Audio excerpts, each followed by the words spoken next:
চলে আসলাম ইলিশ মাছের ডিম ভুনা নিয়ে। তো ইলিশ মাছের ডিম ভুনা করার আগে আমি ডিমগুলাকে সুন্দর করে ভেজে নিব। মাছটাকে কেটে ধুয়ে পরিষ্কার করে মাছও ভেজে নিয়েছি, এখন ডিমগুলা ভেজে নেব। ডিম ভাজার জন্য আমি ডিমের সাথে হলুদ আর লবণ মাখায় তারপর গরম তেলের মধ্যে দিয়ে ভেজে নিচ্ছি। আমি কিন্তু বেশিক্ষণ ভাজবো না, যেহেতু এটা ডিম ভুনা, ডিমটা আবার রান্না হবে, তাই আমি বেশিক্ষণ সময় নিয়ে এটা ভাজবো না।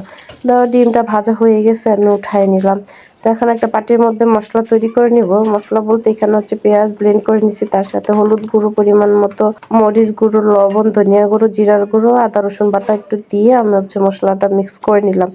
মশলাটা মিক্স করা হয়ে গেলে এখন চুলার মধ্যে একটা কড়াই বসাই দিব, তার মধ্যে পর্যাপ্ত পরিমাণে তেল দিয়ে, তেলটা যখন গরম হবে তখন দিয়ে দেব মিক্স করে রাখা মশলাগুলো দিয়ে আমি একটু তেলের মধ্যে ভেজে নিব, একটু সময় নিয়ে ভাজবো।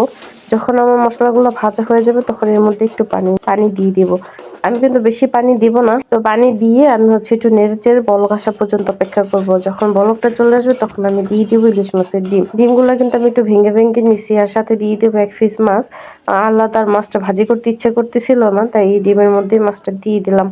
তখন আমি ডিম আর মাছটাকে ভালো করে একটু উল্টে পাল্টে নেড়ে আমি সময় নিয়ে জাল করে নেব। যখন আমার রান্না হয়ে যাবে, এই যে দেখেন তেলগুলো উপরে ভেসে আসতেছে, এর মধ্যে দিয়ে দিলাম একটু কুচি করে রাখা ধনিয়া পাতা দিয়ে নেড়ে চেড়ে তারপর আমি এটা উঠায় নেব, চুলাটাকে অফ করে নেব।